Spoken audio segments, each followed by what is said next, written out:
God has given us life to live, and that life is best lived by grace. Magandang araw po sa inyong lahat ng mga taga-subaybay ng Life and Grace. Kami po dito sa Melbourne, Australia ay bumabati sa inyo at umaasang kayo ay patuloy na tumatanggap ng kapahayagan mula po sa Panginoon sa pamamagitan po ng mga pinag-aaralan natin dito sa programang Life and Grace.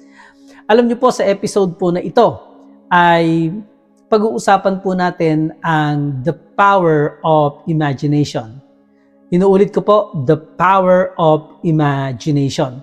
Kasi po sa nakaraang mini-series natin, yung pong 7 Steps to Victory, partly po ay napag-usapan natin ang patungkol dito sa subject ng imagination. Sinabi natin na kailangan mong makita sa iyong puso ang mga bagay na ninanais mo bago mo ito makitang nangyayari sa iyong pisikal na sitwasyon. Alam niyo po sa pinag-aralan natin, sinabi natin na sinabi ng Panginoon kay Moses, sabi ng Panginoon kay Moses, "Behold, I have given into your hand King Sihon. Naibigay ko na sa iyong mga kamay ang kalaban ninyong si Haring Sihon." Sinabi niya po ito noong hindi pa man nag-uumpisa ang labanan. Ang ibig sabihin po nito, kailangang makita ni Moses sa mata ng kaniyang puso na natalo na niya ang Haring si Sihon bago pa niya mahawakan ang tagumpay.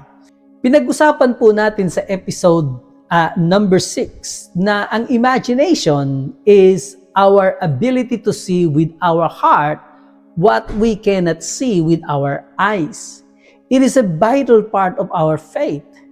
And dito po sa Bible study series na ginagawa natin ngayon, itong inuumpisahan natin, itong The Power of Imagination, we will look into the role of biblical imagination in the life of faith. Naniniwala po ako, I believe that this is where many believers often fail to experience God's best because they cannot see God's promises fulfilled in their hearts before they see them in reality. So marami po tayong biblical truth na mapag-uusapan at mapagsasalusaluhan sa series pong ito. So pasimulan po natin mula po sa central theme ng ating pag-uusapan. Sasabihin natin ngayon na faith is strengthened when we allow God's Word to shape our inner vision. Imagination po ito. Enabling us to see what God has promised before it becomes visible in our circumstances. Alam niyo po, this is closely related po sa scripture na tinuturo po ng Biblia patungkol sa pananampalataya. Samahan niyo po ako. Hebreo Kapitulo 11, talatang 1. Ang sabi po doon, "Now faith is the substance of the things hoped for, the evidence of the things not seen." Sa wikang Tagalog po ay ganito, ngayon ang pananampalataya ay pagiging tiyak sa mga bagay na inaasahan at paninindigan sa mga bagay na hindi nakikita. Ang concern po ng faith ay ang mga unseen realities. Nakikita po ito ng pananampalataya. Alam niyo po, katulad kay Abraham, before Abraham ay mahawakan niya si Isaac na kanyang kamay, si Isaac sa kanyang kamay, sa kanyang kamay, bago niya tumahawakan, he believed God's promises. Okay? Bago po ang Israel, ang bayan ng Israel ay makapasok sa lupang pangako. Okay? God repeatedly told them to see it as their inheritance. So nakita po nila yung kanilang manang lupa. Okay? Si David, bago po siya maging hari, sinabi ng Diyos sa kanya, God has already declared him king at kailangan niya itong makita sa kanyang puso. Faith often begins with an inward conviction before an outward manifestation. Ulitin ko po. Faith often begins with an inward conviction before an outward manifestation. So, tingnan po natin ngayon ang biblical role ng imagination. Ang salitang imagination po ay pwedeng magkaroon ng parehong positive and negative meanings sa scriptures. In some passages po, ang salitang imagination ay tumutukoy po sa makasalanang kaisipan. Katulad po ng Genesis chapter 6 verse 5. Sabi po dito, nakita ng Panginoon na napakasama na ng tao sa lupa at bawat haka ng mga pag-iisip ng kanyang puso. Yun po yung imagination. Bawat haka ng mga pag-iisip ng kanyang puso ay palagi na lamang masama. So negative po ito. Sabi po sa English ay, every imagination of man's heart was continually evil. Ang isa po pong example natin dito ay Romans chapter 1 verse 21. Ang sabi po sa wikang Tagalog ay, at kahit alam nilang may Diyos, hindi nila siya pinarangalan o pinasalamatan man lang. Sa halip, ibinaling nila ang kanilang pag-iisip sa mga bagay na walang kabuluhan. Kaya napuno ng kadiliman ang mga hangal nilang pag-iisip. So, napuno ng kadiliman ang mga hangal nilang pag-iisip. They become vain in their imagination. Sabi po ng English translation. Maging ang 2 Corinthians chapter 10 verse 5 ay nagsasabi po na siyang gumigiba ng mga maling haka. Gumigiba ng mga maling haka. Maling haka po, ito po ay imagination. At ng bawat bagay na matayog na nagmamataas laban sa karunungan ng Diyos at bumibihag sa lahat ng mga pag-iisip sa pagtalima kay Kristo. Casting down imaginations that exalts themselves against the knowledge of God. Bumibihag sa lahat ng pag-iisip sa pagtalima kay Kristo. So these passages ay nagbibigay babala against imagination that oppose God's truth. Pero tingnan po naman natin ang positive na paggamit po ng salitang imagination sa banal na kasulatan. These scriptures po ay nagsasabi po ng positive about seeing spiritual realities. Ito naman po ang mga examples nito. Proverbs chapter 29 verse 18. Kung saan walang pangitain, ang bayan ay sumasama. Ngunit siyang nag-iingat ng kautusan ay maligaya siya. Where there is no vision, people perish. Itong pong vision na ito ay imagination po sa ibang translation. Ephesians chapter 1 verse 18. Yamang naliwanagan ang mga mata ng inyong puso upang maalaman ninyo kung ano ang pag-asa ng kanyang pagkatawag, kung ano ang mga kayamanan ng kaluwalhatian ng kanyang pamana sa mga banal. Si Apostol Pablo po ang nag-pray nito sa mga taga-Epeso. Sabi niya, the eyes of your understanding, yung pong puso, would be enlightened. Ito po ay imagination. Faith, ang pananampalataya po ay nakikita kung ano po yung invisible. Yung invisible sa ating physical na mata ay nakikita po sa puso ng ating pananampalataya. Kaya nga po sabi ng ikalawang Korinto, kapitulo 4, talatang 18 ay ganito. Samantalang kami ay nagsisitingin hindi sa mga bagay na nakikita, ngunit sa mga bagay na hindi nakikita, sapagkat ang mga bagay na nakikita ay may katapusan. Datapat ang mga bagay na hindi nakikita ay walang hanggan. So ito po ay King James Version sa Tagalog, kaya po mahirap banggitin. So we look not at the things which are seen, sabi po ng King James, but the unseen. Ang tinitingnan natin ay yung mga bagay na hindi nakikita. Hindi natin tinitingnan ang mga bagay na nakikita. So, ang mga verses po na ito ay nagsusupport po sa idea that believers, tayo po mga mananampalataya, should cultivate an inner vision shaped by God's promises. So, ang ating pong tanong, importante ba ang imagination? Is imagination important? Ang sagot po natin ay yes. But it must be governed by scriptures. Yung sinasabi natin sa scriptures, yung po mga positive na ipinakita natin. We can say that imagination is simply mind's ability to form mental images.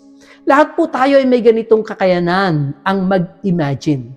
Kahit sino po sa atin, kahit ang mga bata, kahit kayo matanda na. nakalulungkot lamang po na mas nagagamit ito ng mga bata, ang imagination. At pag matanda na tayo, parang nagiging less na yung gamit natin ng imagination. But truly, lahat po tayo, kahit sino sa atin, ay gumagamit po ng imagination. Ginagamit po natin ng imagination constantly sa ating buhay. Remembering where we park our car. Kapag pupunta tayo sa isang mall, pinark natin ang ating kotse sa car park, ini-imagine po natin to pagbalik natin kung nasaan ang ating kotse para po mapuntahan natin at mabalikan natin ito. Kapag po tayo nagpaplano ng mga bagay na gagawin natin sa kinabukasan, nag-i-imagine po tayo. Kapag po tayo ay ini-imagine din natin yung magiging takbo ng usapan kapag po meron tayong scheduled meeting. Kapag po tayo ay nagbabasa ng isang storya, na gumagana po ang ating imagination. Kapag po tayo ay nagsosolve ng problema, ng problem solvings, ito po ay gamit na gamit ko kapag po ako ay nagtatrabaho, ay nagagamit ko yung imagination. Nagagamit natin ang imagination na ito. The question is not whether we use imagination, but what shapes our imagination? Hindi po question yung ginagamit ba natin ng imagination o hindi. But ang question ay ano ang humuhubog sa ating imahinasyon? Minsan po ang Panginoong Jesus ay nagturo sa Luke chapter 6 verse 45 at ang sabi niya po ay ang mabuting tao ay kumukuha ng kagalingan sa mabubuting kayamanan ng kanyang puso. At ang masamang tao ay kumukuha ng kasamaan sa masamang kayamanan sapagkat sa kasaganaan ng puso ay nagsasalita ang kanyang bibig. Out of the abundance of the heart, the mouth speaks. What fills our hearts eventually influences our thinkings.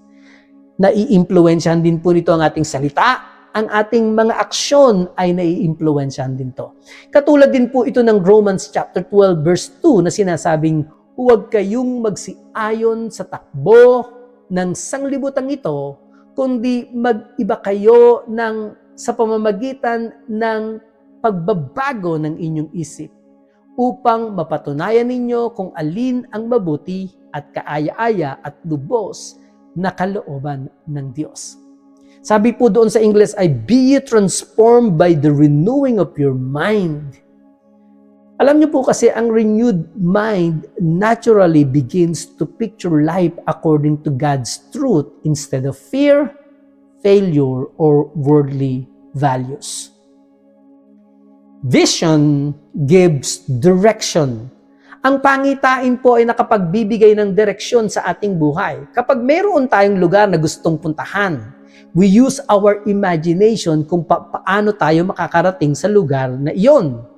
At ano ang ruta at mga alternatives na route na pwede mong gamitin para ka makarating sa iyong destination.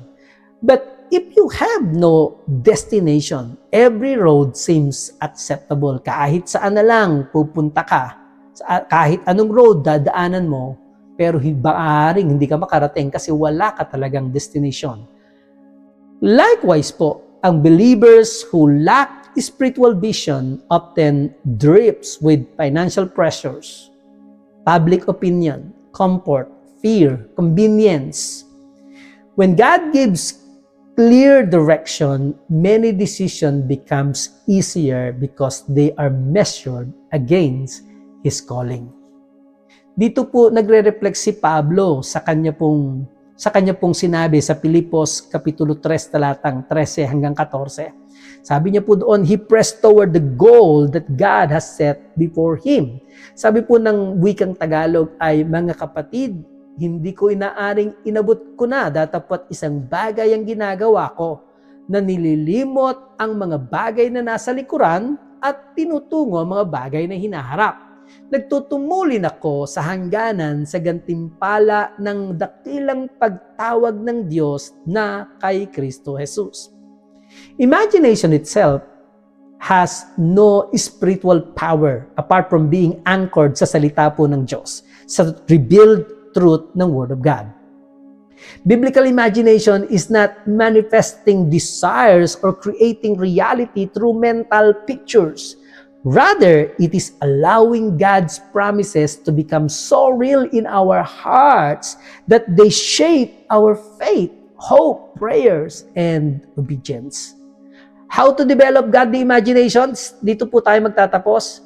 Punin natin ang isip natin ng mga salita ng Diyos kaysa naman po mga katatakutan o mga pagkatakot.